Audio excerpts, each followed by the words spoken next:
नमस्कार मित्रांनो, लग्नाची बेडी या मालिकेमध्ये येणाऱ्या भागात आपण पाहणार आहोत की मधु ही सिंधूला सांगते की चल लवकर, आता मी तुला ती मुलगी देत आहे. त्यावेळेस मात्र सिंधू ही तिचा हात तिच्या हातातनं काढते. तेव्हा मधु म्हणते की तू हे काय करत आहे. त्यावेळेस सिंधू मधुला म्हणते की मला आता त्या मुलीकडे यायचं नाही आणि ती मुलगी तुला सापडली का. त्यावेळेस मात्र मधु ही सिंधूकडे अतिशय आश्चर्याने बघते.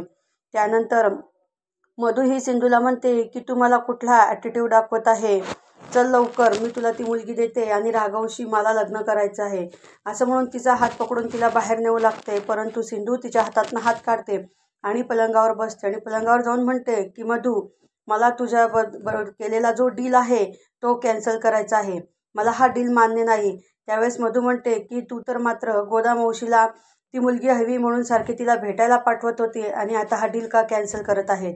त्यावेळेस मात्र सिंधू ही मधुला म्हणते की हा डील मी तुझ्यामुळेच कॅन्सल करत आहे की तू प्रत्येक वेळेस माझा डील मोडलेला आहे आणि माझा कुठल्याही प्रकारचा तू शब्द पाळलेला नाहीस. त्यामुळे मला तुझ्याशी हा डील करायचं नाही. काय करायचं आहे ते तू करून घे. मी हा डील कॅन्सल करत आहे. ती मुलगी मला नको आहे, असं ती मधुला सांगते.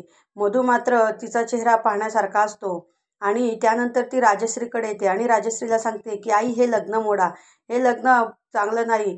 त्यावर असं बोलल्यानंतर राजश्री तिच्या कानाखाली मारते.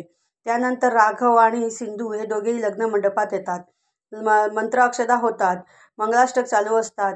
मधु ही अतिशय रडक्या स्वरूपात त्या दोघांकडे बघत असते. सिंधू ही राघवला हार घालते.